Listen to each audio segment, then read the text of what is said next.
for having me here. So I've been looking forward to this. Firstly, I guess just a little bit about me. So I started like at university, started in software engineering.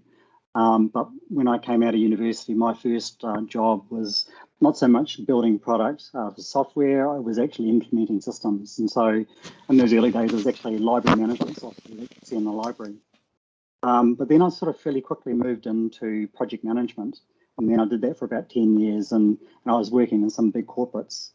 But got a little bit sick of the corporate. And then I had the opportunity to work at Navman. And for me, that was quite a big pivot for me. I found my love for product development. And so great thing there, I was getting exposed to all these other disciplines, not just software engineering, that are involved in bringing a product to market. So yeah, it's hardware, it's electronics, but it's marketing, it's supply chain, it's manufacturing, there's a whole range of things. And it also started being my journey of implementing product development best practices. And so since then, like 15 years ago, I've been working with a whole range of different companies, helping them scale and innovate. And so I've got a slide here with just a few of the logos there. So quite a variety.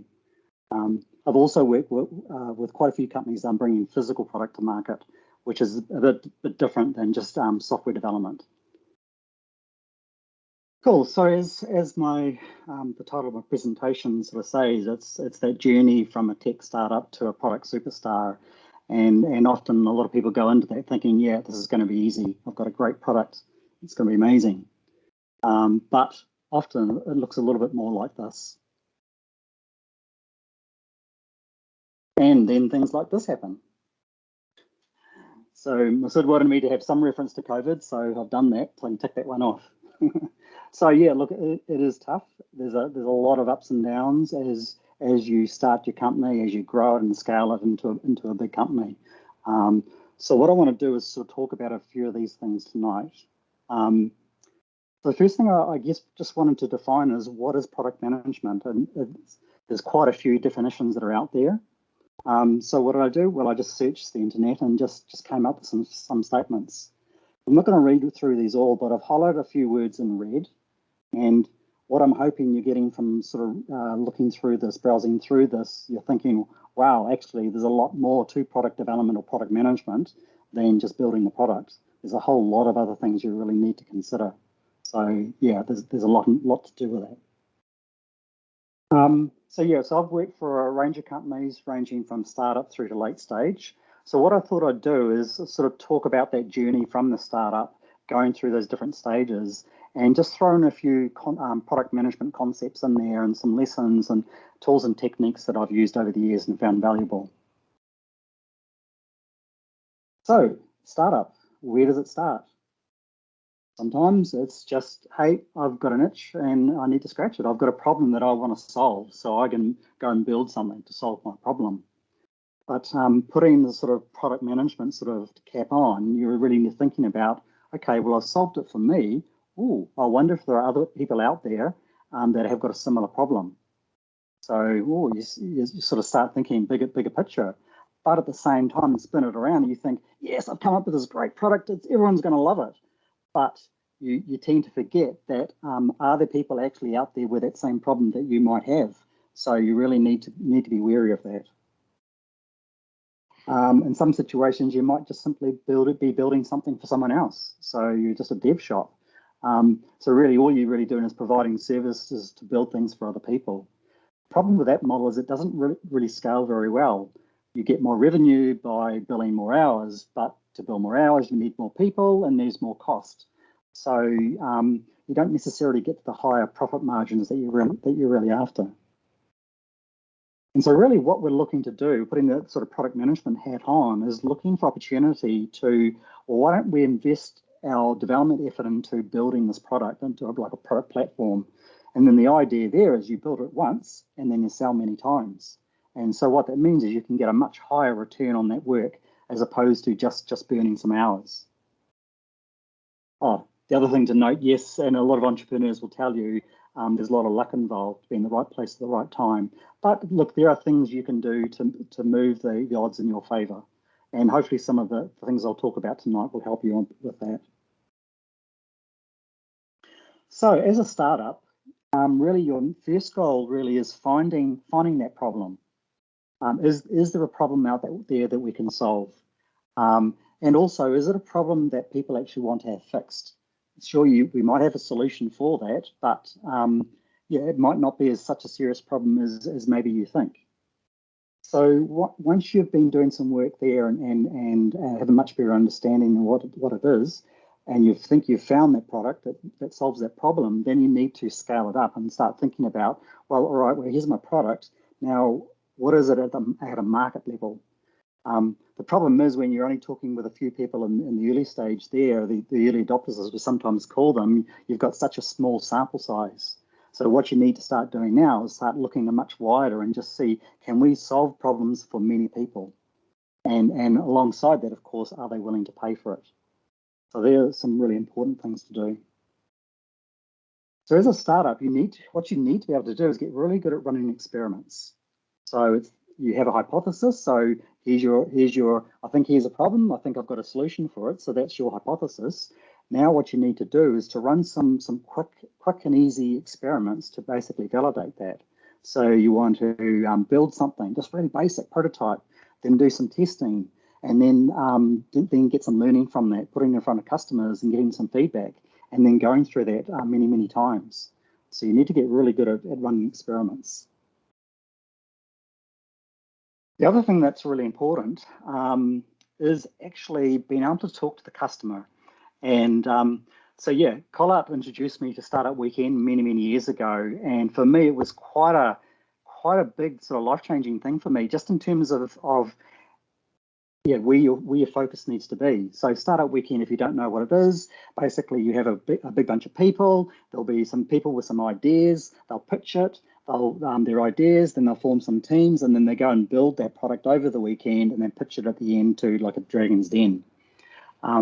So I guess what was really interesting for me, we had this, we're going to solve this problem. We've got this great idea for a solution. But the first thing they get you to do is actually go out and talk to customers. You know, what? Hang on, we haven't built anything yet. So, okay, I'll go out there. So what do? I start talking about my solution, and I just monologue to them, and that's my solution. I think you're going to love it, and all the rest of it. But the question is, what did I learn from that? Nothing. So then you have to spin this around, and it's not about going out there talking about your solution. It's actually about them and their problems. And that was really valuable. And so we went out and got some really valuable information from doing that. And then that led us to pivot where we were going. And yeah, it had a really big impact. So what you don't want to be is a product or a technology looking for a problem that's not there. So start with a problem. So for some of these things with our products or technologies, it might be something new that people don't know about. So back in the day with Henry Ford and the horse and carriage sort of thing, if you ask people what they wanted, they'd probably just say faster horses, because they didn't really have the concept of a car or a vehicle. So what you want to do is use some prototypes, and look, you don't even have to build anything, a digital prototype. It could be plasticine and wire and sellotape and cardboard, and just building something that you can sort of put in front of a customer, but use it just as a way to get feedback from them and to go on a bit of a journey about them and their problems and their journeys and that sort of thing.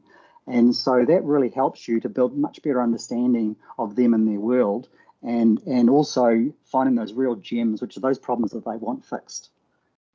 So that's really important. Now, one of the tools that we used with Startup Weekend was the Lean Canvas. Now, back when we were looking at all the different things that are important for product management, you need to think about all those. Well, if you've got an idea or a startup, you need to think of it from all the different angles. And where the Lean Canvas is really good is it lays that out. So it says, right, well, here's a problem that we think we've got. Now, which customer segment is that a problem? And then you might look at your solution. You'll be thinking about, well, okay, we've got this solution, but what's the unique value proposition here that we're offering? And what's the unfair advantage we might have against our competitors? What are the channels to market? How are you going to generate revenue? And what's the cost structure? So this is quite a useful tool, really, to think quite holistically about what you're trying to do. So you're a startup. Now, I've sort of represented that on the left-hand side there with squiggly lines. So yes, you're running those experiments, you're getting in there, you're learning, you're changing direction, you're going around a few different loops there. But really what you want to be doing is starting to narrow in, and yes, here's a problem, and here's our solution that's gonna fit that. So there's a bit of a transition that goes on here where you get to a point where, look, we've proven our market fit now, but rather than running these experiments, what we now need to do is to be able to reliably and rapidly deliver our solution. And so what we need to do here is scale the team and have the needed capability in the team to do that. So that's the sort of what I call a scale up. So yeah, one of the things I talk to customers about and help them with is processes and systems. And you're probably thinking, yeah, it's just going to slow us down. It's just paperwork and that sort of thing. But no, it's really not that at all. It's a way for you to deliver your product to market quickly and efficiently. The thing is, product development's hard. And at the end of the day, processes are actually just a collection of hard-earned learnings and experience so that you don't have to learn the hard way. So rather than just jumping in and starting to build something, start thinking a bit more carefully about your method and how you're doing that. And in those early stages, things like agile practices can be really useful. So really just getting transparency about the work that we're trying to do, having a way to communicate that, but also have the ability to adapt, because even in this stage, you're still going to be bringing lots of learnings on. So agile is quite good for that. So as a scale up, one of the big challenges is what is that product going to look like, and what are those features? What are you going to bring to market? Because you don't have the time or resources to build the whole product. And the thing is, the whole product's not necessarily being validated yet. So how do we go in there and probably do some experimentation?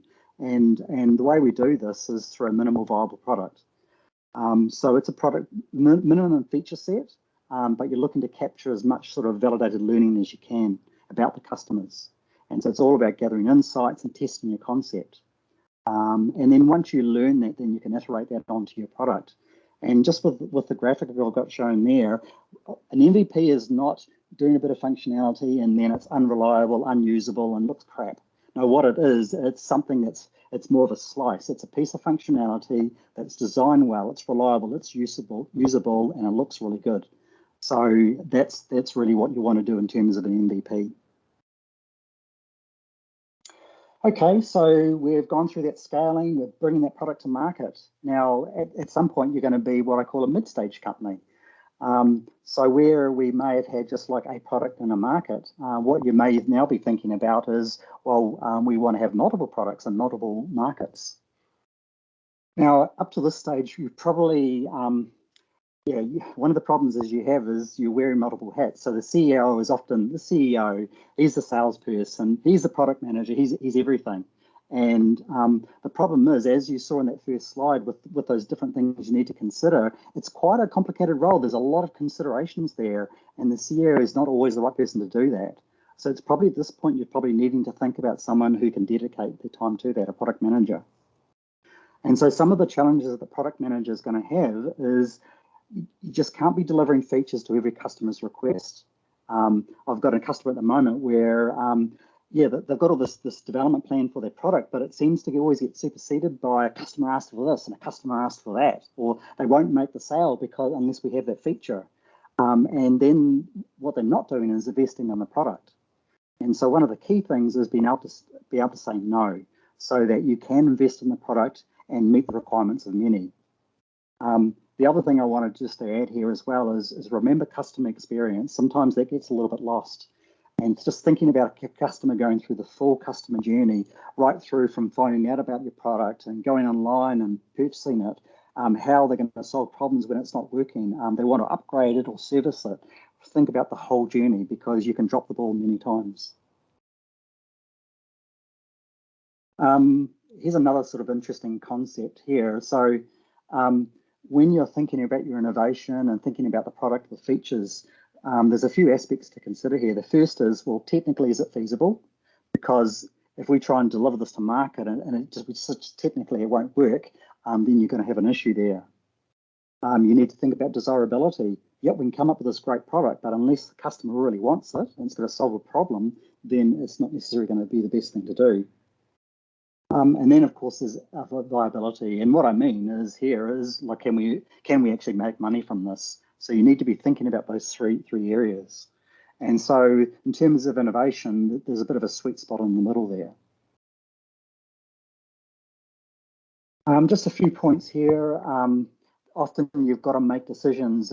If we don't, well, if you want that, then we can't do that. So there's a few things here, like I don't know if you heard the term HIPPO, the highest paid person's opinion, and sometimes that is a CEO.